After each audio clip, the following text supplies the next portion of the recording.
Isang magandang araw po sa inyong lahat. Tayo muli ay magkakaroon ng verse of the day.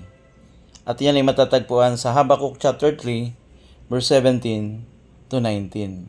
Sabi sa verse 17, "Though the fig tree should not blossom, nor the fruit be on the vines, the produce of the olive fail, and the fields yield no food, the flock be cut off from the fold, and there be no herd in the stalls." In verse 18, "Yet I will rejoice in the Lord. I will take joy in the God of my salvation." Verse 19, "God, the Lord is my strength. He makes my feet like the deer's. He makes me tread on my high places. To the choir master with stringed instruments." Salamat sa salita ng Panginoon. So dito sa binanggit na mga talata ay inaasahan ng matinding kaguluhan o pagkawasak sa kamay ng Babylonia na nabanggit niya doon sa verse 17 na dadanasin nila. Sabi doon sa verse 17, "Bagamat ang puno ng igos ay hindi namumulaklak." Ibig sabihin ay yung kanilang mga pagkain. Sabi doon, "Ni magkakaroon man ng bunga sa mga puno ng ubas, ang olibo ay hindi magbubunga. At ang mga bukid, yung kanilang mga crops, ay hindi magbibigay ng pagkain. Yung kanilang mga livestock, ang kawan ay aalisin sa kulungan at hindi magkakaroon ng bakahan sa mga silungan." So sa kabila nito, makikita natin doon yung radikal na pagbabago doon sa pananalita ni Propeta Habakkuk ay upang ipaalam sa kanila na may Diyos na naririyan na kanilang pwedeng pagtiwalaan, na magdadala sa kanila upang makita nila ang mabuti, ang hustisya ng Diyos sa kabila ng kanilang kalagayan. Kaya anong sinabi doon sa verse 18? "Yet I will rejoice in the Lord." Sa kabila ng mga pangyayaring idaranasin, kita natin doon na sinasabi niya ay magkaroon pa rin ng kagalakan sa Panginoon.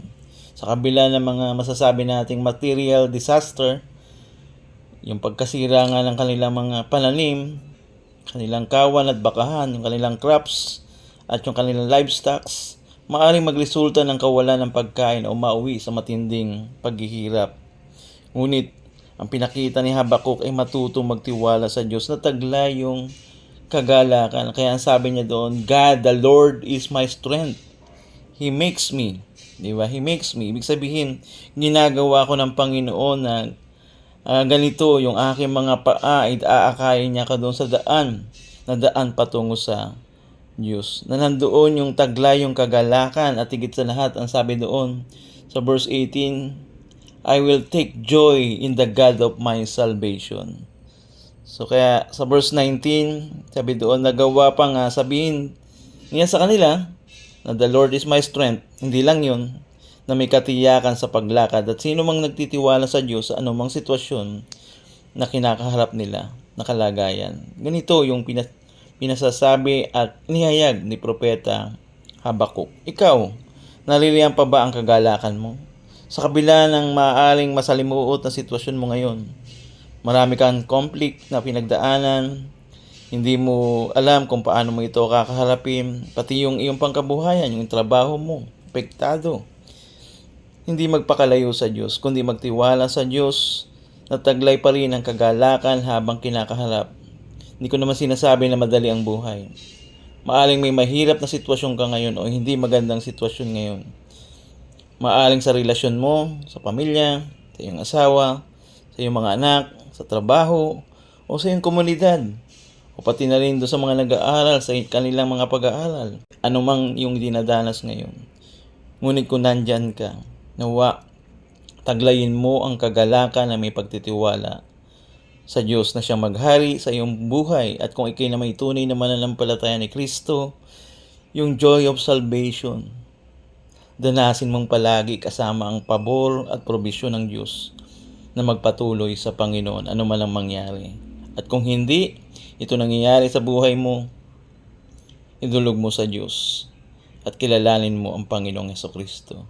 At kung ikitunay na sumasampalataya, naway samahan ka ng Panginoon. Ang panalangin ko, saan ka man dalhin ng iyong mga paa, samahan ka ng Panginoon at ang Diyos ang aakay sa iyo sa tamang direksyon at tamang patutunguhan. Basta nandun yung pagtitiwala mo at taglayin mo palagi ang kagalakang mula sa Panginoon, ano man ang sitwasyon na kinakaharap mo ngayon. Kaya salamat sa salita ng Diyos, nawa po ito'y maging mabunga para sa atin, and don't forget, rejoice in the Lord. Ano mang ating sitwasyon, magagawa mo yan. Kahit pa sa mahirap na sitwasyon. Naway na pagpala tayo ng salita ng Diyos. God bless you all.